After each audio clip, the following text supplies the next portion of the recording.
West Indies ने सनसनीखेज मुकाबले के बाद दूसरा टी20 मैच जीत लिया। जेसन होल्डर ने आखिरी गेंद पर चौका मारकर अपनी टीम को फतेह दिलाई। पाकिस्तान ने पहले खेलते हुए वेस्टइंडीज को 134 रन का हदफ दिया। हसन नवाज 40 रन बना पाए, कप्तान सलमान अली आगा 38 और फखर जमान ने 20 रन बनाए। वेस्टइंडीज के जेसन होल्डर ने 4 खिलाड़ियों को पवेलियन की राह दिखाई। वेस्टइंडीज ने 8 विकेट्स के नुकसान पर हदफ आखिरी गेंद पर हासिल किया। जेसन होल्डर मैच के बेहतरीन प्लेयर करार पाए। 3 मैचेस की सीरीज 1-1 से बराबर। सीरीज का फैसला कुन मैच कल खेला जाएगा। सदर आसिफ अली जरदारी और ईरानी हम मनसब की मुलाकात आज होगी। सदर जरदारी की जानिब से मसूद पज़ेश्कियान के एजाज़ में शाइया दिया जाएगा। ईरानी सदर की वज़ीर आज़म शहबाज शरीफ से मुलाकात भी शेड्यूल। चेयरमैन सेनेट और स्पीकर कौमी असम्बली से भी मिलेंगे। सफारती ज़राए के मुताबिक ईरानी सदर से अस्करी क़यादत की भी मुलाकात का इम्कान है। ईरान इसराइल जंग में भरपूर हिमायत पर पाकिस्तान का शुक्रिया अदा करेंगे।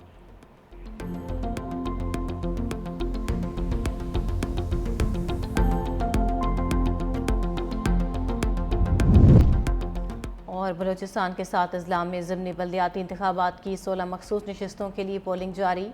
योब, शिरानी और लोरालई, बारखान, कलात, खुजदार और सोराब में 16 नशस्तों के लिए 25 उम्मीदवारान हैं। ख़वातीन वर्कर्स और किसान की नशस्तों के लिए 106 जनरल काउंसल्स हक़ राय दही इस्तेमाल करेंगे।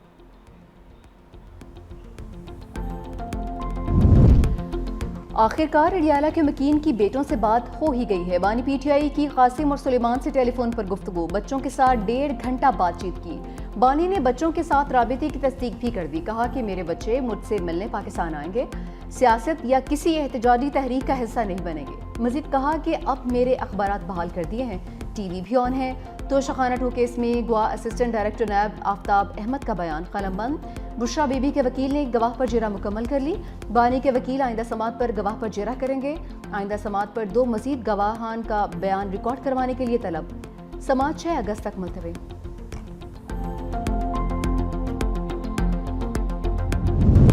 बानी तहरीक इंसाफ का 5 के बाद 14 अगस्त को भी तहरीक का ऐलान। अलीमा खान कहती हैं, बानी ने पैगाम भेजा, इदारे काम करेंगे तो मुल्क आज़ाद होगा।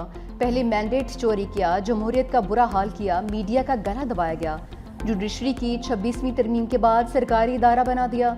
अलीमा खान ने कहा कि बानी पीटीआई के बच्चों के पास नायकोप है लेकिन गुम हो गया है। कासिम और सुलेमान ने नायकोप और वीज़े के लिए दरख्वास्त दी है। हमें गिरफ्तार करना है तो कर लें, तहरीक का हिस्सा जरूर बनेंगे।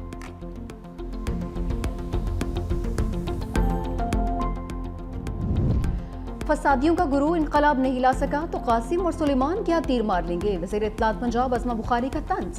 कहा कि अगर वो अपने वालिद से मिलना चाहते हैं तो शौक से आए, कोई नहीं रोकेगा। अगर वो इंतशार फैलाने आते हैं तो उसकी इजाज़त नहीं मिलेगी। अगर गैर मुल्की बच्चों ने ही तहरीक चलानी है तो यहाँ मौजूद पीटीआई क़यादत को शर्मानी चाहिए।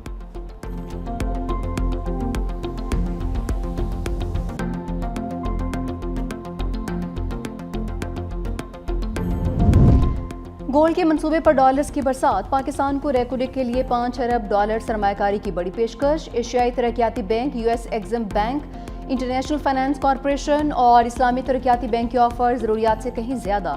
ज़राए के मुताबिक यूएस एग्जिम बैंक ने मंसूबे के लिए बगैर किसी हद के माली ताउन फराहम करने की पेशकश की। रेकोडिक मंसूबा दुनिया के बड़े गैर दरियाफ्त शुदा तांबीर सोने के ज़खायर में से एक है। कनाडा की कंपनी बैरेक गोल्ड के इश्तराक से बहाल किया गया।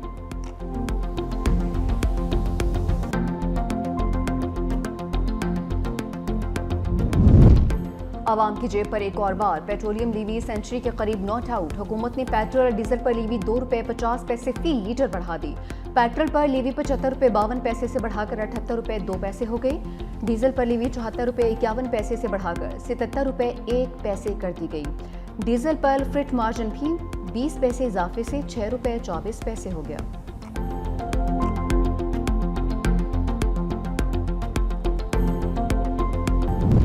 पंजाब में सारिफ अदालतों के केसेस मुतल्लिका सेशन कोर्ट्स को मुंतकिल। कंज्यूमर प्रोटेक्शन एक्ट में तरमीम के बाद लाहौर हाई कोर्ट ने नोटिफिकेशन जारी कर दिया। सेशन जजेस, एडिशनल सेशन जजेस को कंज्यूमर कोर्ट्स के केसेस सुनने का इख्तियार हासिल है। हर जिला का डिस्ट्रिक्ट एंड सेशन जज कंज्यूमर कोर्ट्स का इंतजामी जज होगा।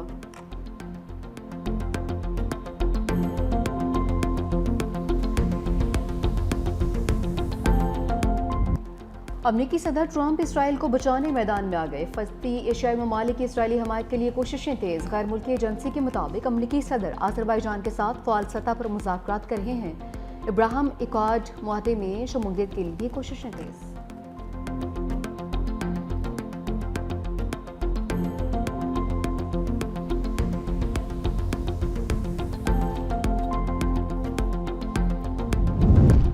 अमरीकी वज़ीर ख़ारजा मार्को रूबियो की फ्रांस और बरतानिया पर शदीद तनकीद। कहा कि बरतानिया और फ्रांस में फ़लस्तीनी रियासत बनाने की सलाहियत नहीं।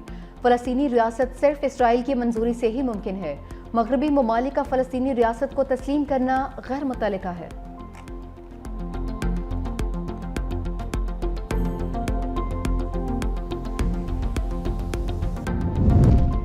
भारत की अमेरिका को आंखें दिखाने की कोशिश। रूसी तेल की खरीदारी जारी रखने का ऐलान। भारतीय वजारत खारजा ने कहा कि किसी दबाव में कौमी मफादात को मद्देनजर रखते हुए मामलात को तय करना है। भारतीय मीडिया के मुताबिक नई दिल्ली और मॉस्को के दरमियान तवील मुद्दती मुआहदे मौजूद हैं जिन्हें एक तरफा ख़त्म करना मुमकिन है।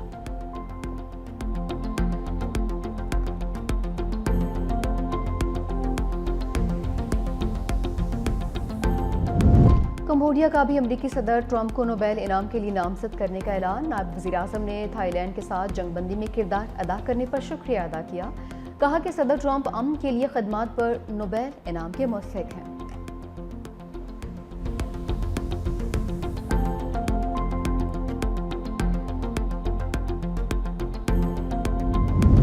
भारत की अक़लियती दुश्मनी का एक और सबूत। एयर इंडिया की प्रवास में इंतहा पसंद हिंदू का मुसलमान नौजवान पर बदतरीन तशद्दुद।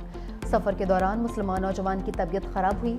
तिबी इमदाद देने के बजाय उसे बदतरीन तशद्दुद का निशाना बना दिया।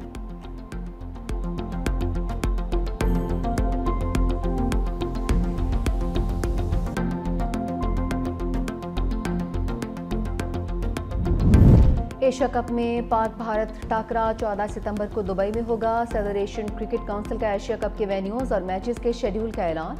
मैचेस अबू ज़ैबी और दुबई में खेले जाएंगे। इफ्तिताही मैच 9 सितंबर को खेला जाएगा। पाकिस्तान तीनों मैचेस दुबई के मैदान में खेलेगा। पाकिस्तान अपना पहला मैच 12 सितंबर को ओमान के खिलाफ खेलेगा। इवेंट का फाइनल 28 सितंबर को होगा।